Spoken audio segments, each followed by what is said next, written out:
Hi everyone, it's Heather. Welcome back into the Paper Castle. This is my eBay haul for June 27th, which if you look at your calendar is actually a Monday. It's very unusual for me to have a haul from a Monday, but the rummage sale that I love to go to over in Pennsylvania at the Catholic school decided to have their pre-sale on Monday. So got in the car yesterday around 3:30. It didn't start till 5:30. It takes me about 40 minutes to get out there. And my daughter came with me, and we got there, I think, over an hour early. We ended up being the fourth people in line. And she was so good. I don't know what it is about this sale. It's the one and only place I can bring her. She's so well behaved. I mean, she sat there for over an hour and waited till the doors opened and didn't even ask me once what time it is, how much longer till we go in, nothing. And then we got in there, and she always ends up, there's this little boy that goes there every year. He's probably like, I don't know, 5 or 6 now. The past 3 years, they have always found each other in the toy section, and they always end up playing a game together, or this time they were playing with this pinball machine the whole time. She's fantastic. I don't know what they put in the air over there, but I wish they would do it everywhere, because if she could be that well behaved at every yard sale and thrift store and rummage sale I have to take her to, that would be awesome. But anyway, this time around I didn't spend nearly as much as I usually do. I usually spend like at least $100. I spent $40 total, including the $10 it costs to get in, which kind of ticks me off that they charge you $10 to get in at the pre-sale, but it is what it is. Did not do nearly as well as I did in August. They always have this sale. They have one in June and they have one in August before they open the school back up. The one in August is smaller, but last year I did really well at it. I think I spent like $50 and made so far over like $800. It was ridiculous. So not as good of a haul this year, but still found some good stuff. And like I said, I'm getting pickier, so I'm not buying nearly as much as I used to. I'm trying to look for better quality stuff. So I'm going to jump in and show you guys what I found. And the $40 that I spent, I don't think they charged me the right price when I was actually checking out. So I think I actually got a better deal than I was supposed to and didn't even realize it till I got home. Anyway, got this Better Homes and Gardens new cookbook. I always buy these if I can find them in good condition, especially if they're in the binder and especially if they're an early edition. And this one, I don't know if you're going to be able to see it, but this is the second printing from 1969. And it looks to be complete and in really good shape. So I'm hoping to get about 15 to 20 on that. And that cost me $1. Then, of course, I got some needlework kits. That was the first thing I went for when I got through the door. Went right back to the craft section and snatched just about everyone I could find. There were a couple I left there, but they were kind of meh, and I knew they weren't worth anything. So first up is this country and colonial kit called There's No Place Like, and just, very simple, kind of folk artsy style. That was $1. Hoping to make maybe 10 on that. Then there was this vintage Design for Good Housekeeping crewel embroidery pincushion kit. Really pretty. Everything's in it. Probably dates from I would say the 60s maybe. And saw another one on eBay. They had it up for auction. They started the auction at $4.99, and that's what it sold for. I might put this up for auction, but I will definitely be starting it at $9.99. And let's see. This is another vintage kit. This is Busilla Needlework Kit. It's a pair of alphabet samplers. Really cute for a baby's room, something like that. And even has this little star sequin. I don't know where you're supposed to put that. But anyway, I can't find this any comps anywhere on eBay, so I'm hoping to get well, at least 10, hopefully 15 to 20 on it. I'll have to wait and see. This is one that was already open. Very, very cute. Called Prep Days. This is by Dimensions. And this is one of those kits that... oh, sorry guys, I'm losing my voice. This is one of those kits that has part of the design is stamped in color, and then you fill in other parts of it with the actual embroidery. So it's brand new except for the fact that it's open, and paid $1 for that, and I'm hoping to get at least 15 on that. Then this is the one that I'm most hopeful about. This is from Twilly's Stamford. It's part of their cushion collection, and there are comps on eBay, but I can't find this exact pattern. And the reason that I'm kind of excited about this one is just because the pattern. The pattern is really nice. It's a popular kind of floral design. It is started, but that's okay. That's no big deal at all. I'm going to start this one at 30 at auction and see if I get any watchers, and you know, we'll take it from there. But fingers crossed, I hope it does better than that, but who knows. Then the last kit I bought was another vintage kit from Busilla. This is another crewel embroidery kit with these floral topiaries, and you do get everything in it, including the frames that they go in. I haven't seen a kit like this before. But again, this is another kind of popular design, at least I think it will be. So I'll probably start this one like 20, 25 and see where it goes.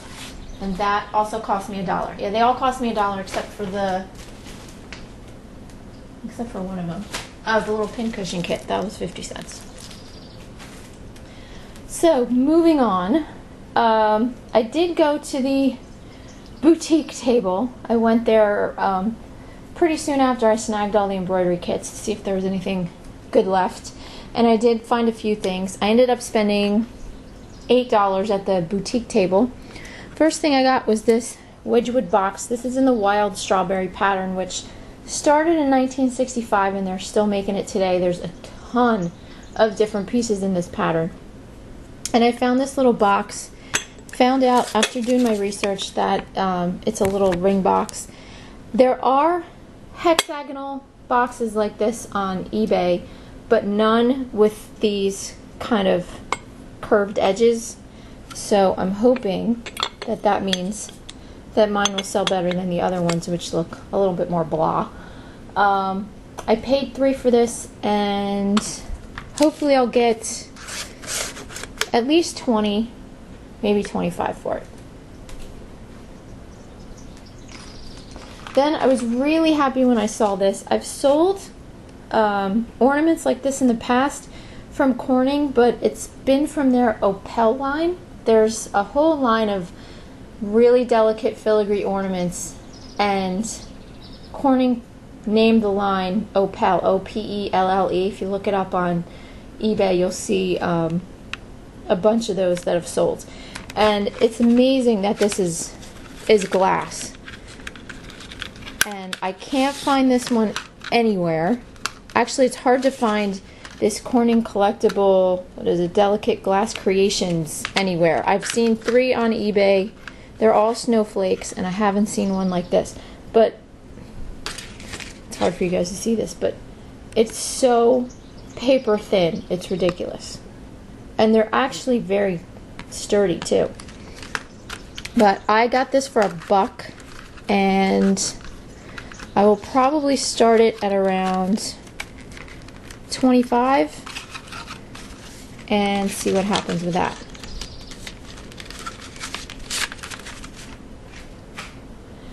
Then the last thing I bought at the boutique tables was this, which should pay for everything that I bought yesterday.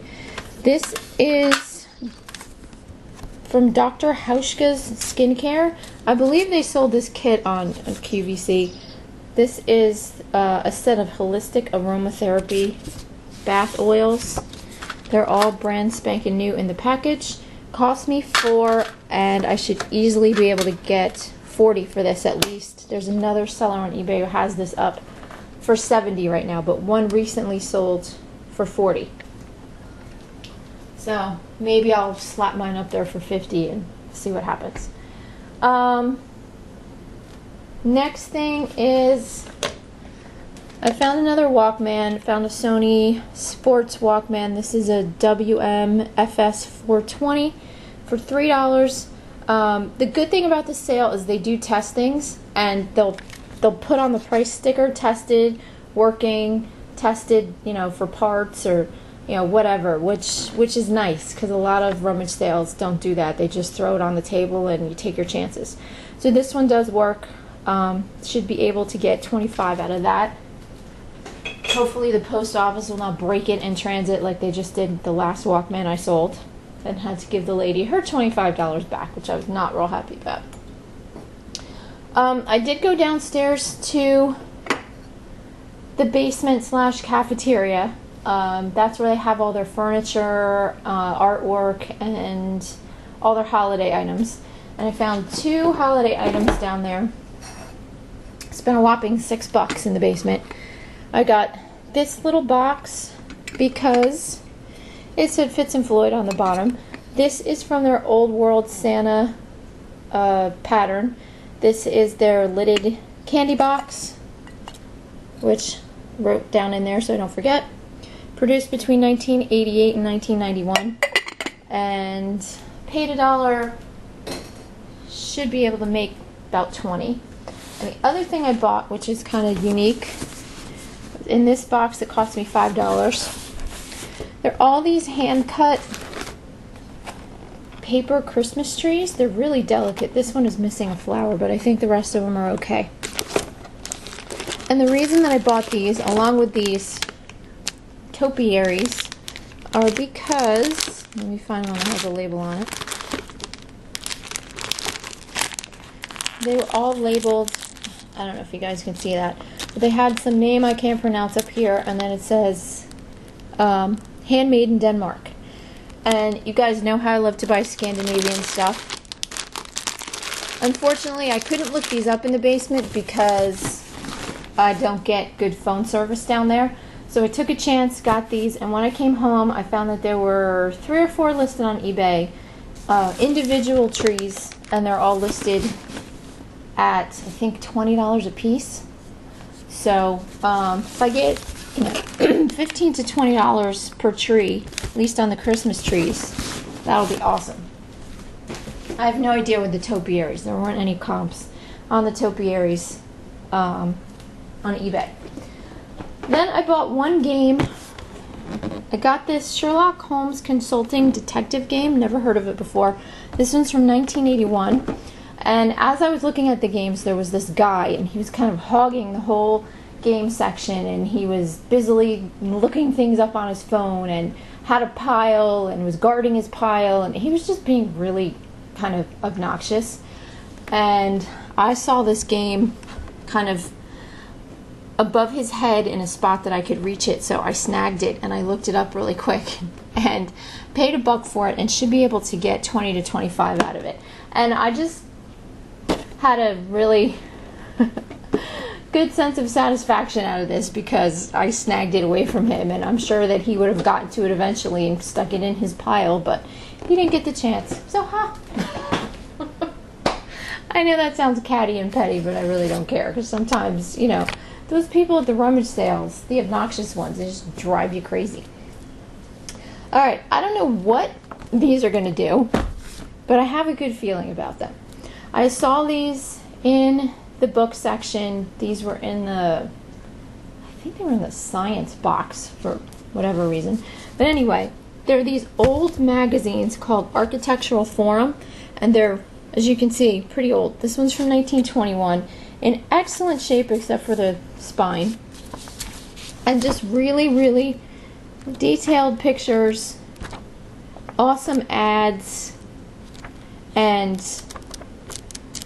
super quality paper stock. I mean, these things are so heavy. I told my husband, I was like, hold this magazine.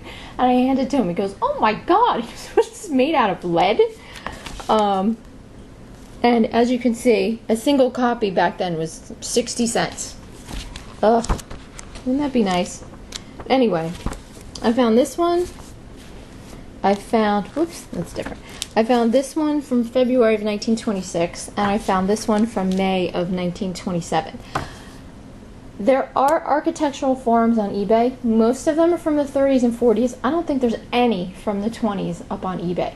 So I'm hoping to get maybe 20 to 30 bucks a piece out of these. I paid $1 each. We'll see. Maybe one of them, if I put them up for auction, will, do even better than that. I have no idea.